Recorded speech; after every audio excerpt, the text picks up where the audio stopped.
ওই যে দেখো সামনে কিন্তু দেখা যাচ্ছে জাফলং 0 পয়েন্ট, সাদা বালি আর বালি। এখন তো গরমের সময় এই জন্য একটু বালি বেশি। এই যে দেখো কত দোকানপাট, কত কিছু ঝুলে রেখে দিছে। এই জায়গায় আবার সাবান, বিস্কুট, চকলেট মেলা কিছু পাওয়া যায়, সব বলে ইন্ডিয়াতে আনা। তো আমাদের সাথে যে ফাদার গেছে, এই ফাদার করছে যেন আমরা যা কিনি এই দোকানের থেকে কিনি, এটা তাদের নিয়ে পরিচিত দোকান। এমনি আরও দোকান আছে, তো এটা হয়তো পরিচিত দোকান, এই জন্যই বলতেছে যে এই জায়গা দিয়ে যেন নিই।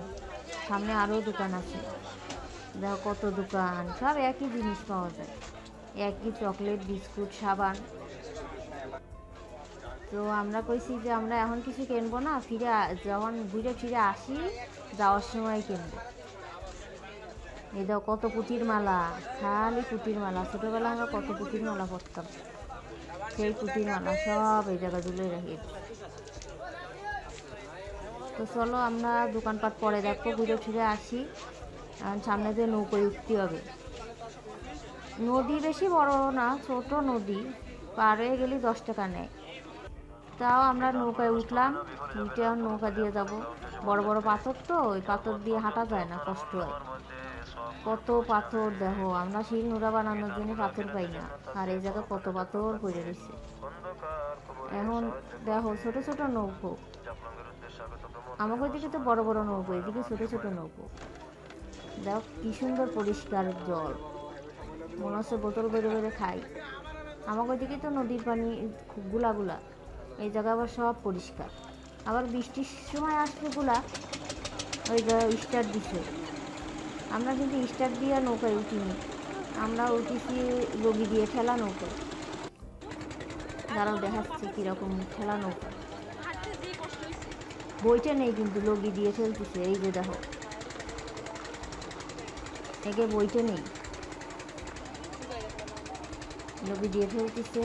তো সুন্দর পরিষ্কার জল দেখে আমরা একটু হাত পা সব নামাই দিছি। তো মাঝি ভাই বলতেছে যে হাত পা নামায়েন না, কিছু হাত পা ভাঙে যেতে পারে, বড় বড় পাথর আছে। তো দেখো কি সুন্দর জল, মনে হচ্ছে নাইমে খালি গোসল করি।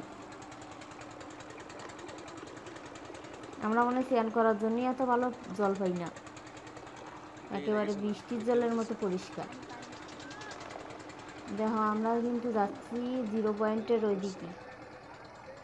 এই যে দেখো আমরা কিন্তু মাঝে মাঝে শিখতেই পারবো। এই যে দেখো, এই যে শিখতেই পড়েছি, সেই বাচ্চা নিয়ে যাচ্ছি কিন্তু 4 জনের নৌকোয়। এই যে আবার বলতেছে যে তোরা শিখকে।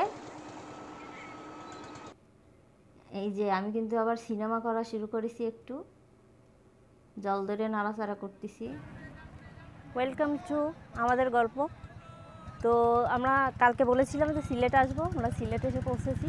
যদি বলি এভাবে যে ম্যাপের একবারে কোনায়, উপরে একবারে কোনাতে এখন আমরা আছি। তো ওপার ইন্ডিয়া, এপার বাংলাদেশ। এখন আমরা 0 পয়েন্টে আছি। তো চলুন আমাদের সাথে, আমরা 0 পয়েন্ট দেখাই ঘুরে ঘুরে।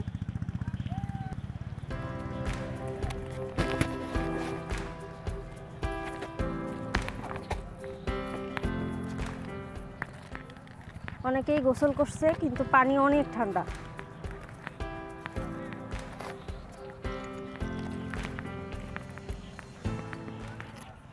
আর আগেও আসা হয়েছে এখানে, আগে যত পাথর ছিল এবার তার থেকে 2-3 ফিট বেশি পাথর।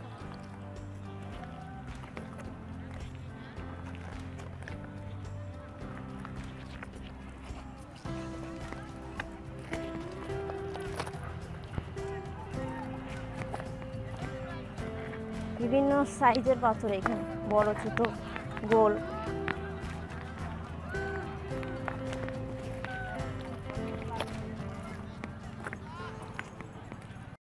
তো আমরা চলে আসছি 0 পয়েন্টে। ওই পাশে দেখা যাচ্ছে ইন্ডিয়া আর এই পাশে বাংলাদেশ, একেবারে বর্ডারে। ওই যে ব্রিজ দিয়ে দেখা যাচ্ছে ইন্ডিয়ান ট্রাকগুলি যাচ্ছে।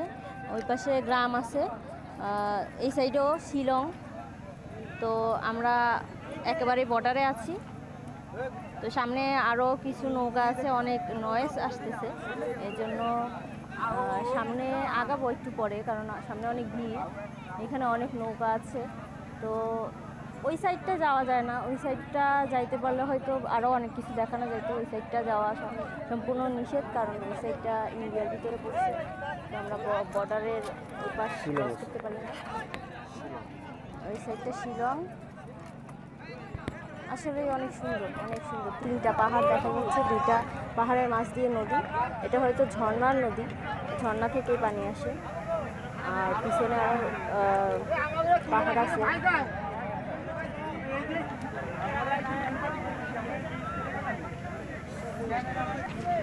নৌকায় আমরা এখানে আসলাম জাফলং থেকে 0 পয়েন্ট পর্যন্ত। 120 টাকা 4 জন, 120 টাকা করে নিচ্ছে এক নৌকা 4 জন।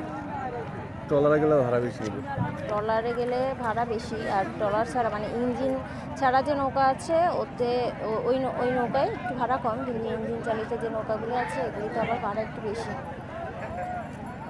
এগুলো মনে হয় বলে ডিঙি নৌকা বলে না, ডিঙি নৌকা। পাহাড়ের উপর গ্রাম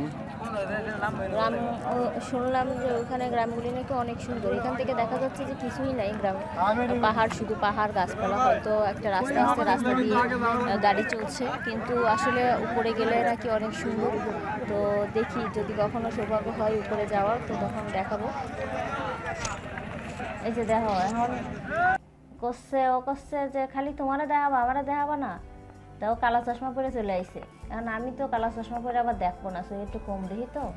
ছোটবেলায় শাকসবজি, ছোট মাছ টাছ খাইনি।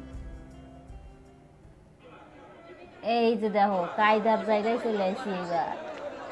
এইগুলো ওয়াটার বেলুন যেভাবে ডাকতিছে তাতে তো খুব আগ্রহ নিয়ে আসলাম। আসার পরে দেখি কি বেলুনের মধ্যে ঢুকোই গিয়ে সাইডে ঢুকছে, সব ওর মধ্যে গড়োচ্ছে আর গড়োচ্ছে, গড়োচ্ছে আর গড়োচ্ছে। দেখো চায়রাপ্পা দিয়ে গড়োচ্ছে।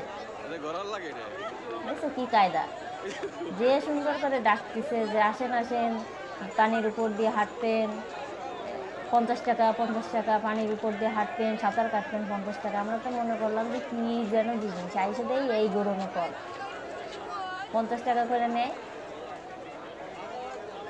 দেখো ওই যে দূরে যে ব্রিজটা দেখা যাচ্ছে, ওই ব্রিজটার নাম হচ্ছে ডাউকি ব্রিজ। দেখছো এই যে পুরোনো কল বাসতিছে, 4 পা দিয়ে সবাই গড়োচ্ছে ওর মধ্যে। এবার দেখো আর একটা কায়দার জিনিস যাচ্ছে, টায়ারে যেরকম বাতাস দেয় এবং বাতাস দিয়ে ফুলচ্ছে, ওর মধ্যে কিন্তু একটা মানুষ আছে।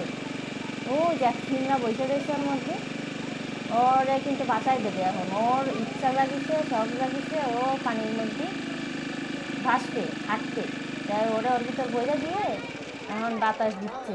ব্লোয়ার আছে না যেটা, ওইটা দিয়ে বাতাস দিচ্ছে। ওই যে চেন আটকাই দিছে। এখন ও বলতেছে যে আমার দম আটকে যাচ্ছে, আমার দম আটকে যাচ্ছে। এখন তো আর ছাড়াছাড়ি নেই, 50 টাকা দিয়ে ফেলাই সব যাতেই হবে। এই যে ওটা ঠেলে ঠেলে কিন্তু নামাই দিচ্ছে। ওই যে নামাই দিল, ও শীতে পড়লো, এইবার গড়ই বেড়াচ্ছে। দেখো দেখো গড়ই বেড়াচ্ছে কিরকম কায়দা, দেখছে এই কল কোনো দিন। সিঙ্গাপুরের ফিলিং বলে এইটা। ওই যে ওই যে ওই যে বেরোচ্ছে, যাচ্ছে না ওর যাচ্ছে না, ও পাশা দিয়ে ঠেলতে ঠেলতে নিয়ে যাচ্ছে। দেখো ওরা আবার করে দিচ্ছে ওই যে যে চেন আছে ওইটা যেন নিচের দিকে না যায়, নিচের দিকে গেলে কিন্তু পানি ঢুকবে। ওই যে যাচ্ছে, আবার দড়ি দিয়ে বান্ধা রয়েছে, বেশি দূরে চলে গেলে দড়ি দিয়ে টাইনে টাইনে আবার কাছে নিয়ে আসছে। ওই যে পড়লো কাইতে।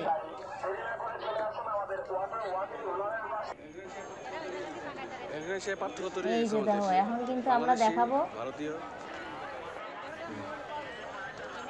এই যে দেখো পাথর দিয়ে বাংলাদেশ আর ইন্ডিয়ার আলাদা করেছে। খালি একটা পাথর দিয়ে রাখছে, ওই যে দেখো গুলি নিয়ে কিন্তু ওই জায়গায় বসে রয়েছে, দিয়েছে ঢুকলেই গুলি করবে। আর ওরা অনেক চাতক পাখির মতো একেবারে বসে থাকে, ওই পাথরের ওই পাশে গেলেই খপ করে এসে ধরে। দাঁড়াও দেখি চুরি চুরি করে যাওয়া যায় কিনা। ওইগুলো কিন্তু ভারতের নৌকা, ওই নৌকা করে ওই যে দুই পাহাড়ের মাঝখান দিয়ে যে নদী, ওই নদীর ওই দিকে যাওয়া যায়। এই যে দেখো, এই যে আমরা কিন্তু বাংলাদেশের শেষ সীমানায়, সিলেটের যে শেষ সীমানা আছে ওই জায়গায় চলে আসছি। কারণ আমরা কিন্তু উপরে যাব, দেখতে পারবানে বান্দরের মতো ঝুলে ঝুলে আমরা উপরে চলে যাব। ওই যে দেখো আমি চলে গেছি, কিন্তু হিমালয় পর্বত জয় করে ফেলাইছি। এই যে তো রোদ্দুরের মধ্যে বক বক করতে করতে আমার গলা শুকিয়ে গেছে, আর আমি একটু জল খাতে যাবো। তো এরপরে আমরা যাব মায়াবী ঝর্ণা দেখতে। তো মায়াবী ঝর্ণা দেখতে চাইলে উপরে যে লিঙ্ক আছে ওই লিঙ্কে ক্লিক করেন, তাহলে মায়াবী ঝর্ণায় নিয়ে যাবো আমরা একসাথে।